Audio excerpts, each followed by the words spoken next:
बेटा यहाँ पे डिग्री 4 का इक्वेशन दिया हुआ है x4 minus x plus 1 equal 0। इसका ये रूट्स है अल्फा 1 अल्फा 2 अल्फा 3 अल्फा 4। अब हमसे ये सब पूछा है summation alpha i upon 1 plus alpha i equal 1 से 4 पाई आई इक्वल 1 से 4 alpha i upon alpha 1 upon alpha 1 plus alpha i. मतलब ये चार रूट्स का एक बार सम पूछा है और एक बार प्रोडक्ट। तो हम क्या करते हैं, जो रूट्स में रिलेशन है वही एक्स में रिलेशन लिखते हैं, एक्स अपॉन 1 प्लस उसको एक दूसरा वेरिएबल मानते हैं वाई, और फिर इक्वेशन को वाई में लिखते हैं।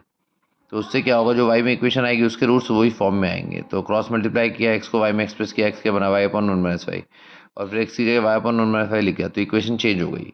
एलसीएम लिया, फिर इन दोनों टर्म्स में से -1 माइनस वाई क्यूब कॉमन लिया, तो ये आया 8y माइनस 1, फिर ब्रैकेट ओपन कर दिया, और फिर ब्रैकेट ओपन करने के बाद a minus B whole cube की आइडेंटिटी लगाई, टर्म्स को टर्म बाय टर्म मल्टीप्लाई किया, तो फाइनली इक्वेशन ये आई। तो इसके वेरिएबल y में आ गए, और y x upon 1 plus X Y के इक्वल है। इसका मतलब x की जगह हम ये roots alpha 1 alpha 2 alpha 3 alpha 4 put कर सकते हैं। इसका मतलब y के अब रूट्स क्या होंगे, alpha 1 upon 1 plus alpha 1 alpha 2 upon 1 plus alpha 2 like this.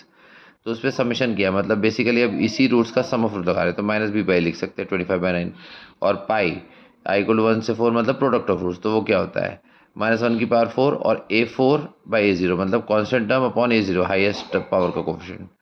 तो -1 की पावर 4 तो +1 ही होगा, a4 क्या होगा 1 और a0 क्या है 9, तो यानी 1/9 आ गया।